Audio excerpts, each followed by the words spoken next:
emotion of all the people, including the cat. Yes. That's 6.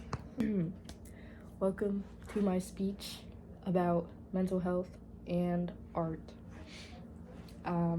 Starting off, when I was younger, I struggled a lot, and I often used my creativity as a way to cope with the world that I didn't yet understand and all the feelings that I didn't know how to handle yet. I'd sketch in my notebook for endless hours while music played in my headphones. My ears and back definitely felt every single hour of drawing while I was anxious. There's many people I know who are out there with those same feelings who use art as a coping mechanism. People who deal with anxiety, depression, trauma, or other mental health challenges turn to art, writing, or music to express things they don't otherwise have the words for. Today, I want to convince you that this connection matters and that we need to support both creativity and mental health in meaningful, respectful ways. This powerful connection between creativity and mental health isn't just something that's been noticed now. It's been a part of human history for centuries. From the beginning of human history, where there were people, there was art.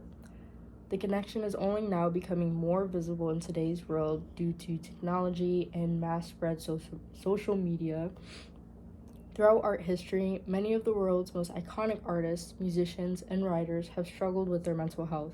Vincent van Gogh is the most popular example of this and the most well-known artist in history. Used painting to cope with his mental illness. Even in the midst of deep emotional struggles, he created beautiful works like Starry Night, which everybody knows, using art to express what he couldn't say in words. Similarly, Mary Edith Barnes was a Scottish artist who began painting while she was in the midst of schizophrenia treatment. Through her art, she was able to not only heal herself, but express what she was feeling to those who couldn't feel it. Fast forward to today. And we see the same connection continuing. So many people use creative outlets like journaling, songwriting, digital art, or dance as a way to cope. In fact, there are whole fields like art therapy and music therapy that are based on this. They give people a chance to express what they feel when talking just doesn't work. For some, being able to create and express yourself with words helps reduce anxiety or manage depression. For others, it's a form of self-discovery. Either way, creativity becomes a tool for healing. But there's an important catch. While it's important to recognize this connection, we also have to be careful not to romanticize mental illness. It's often seen on today's social media as a trend, so it's important to understand struggling doesn't mean you're more real or more creative. It doesn't mean that you make better art or worse art. Struggling is a bad mentality that you shouldn't strive for. That kind of thinking can be very harmful, especially to young artists who think they have to suffer in order to make good art. People can be creative because they're passionate, curious, or full of joy, not just because they're in pain.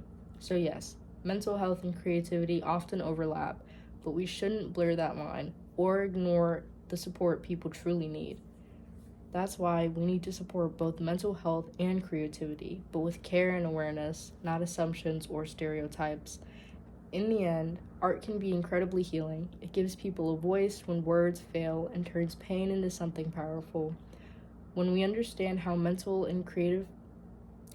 health and creative expression are tied, we can better support the artists around us and even ourselves. Whether it's through painting, music, dance, or writing, creativity can be a lifeline.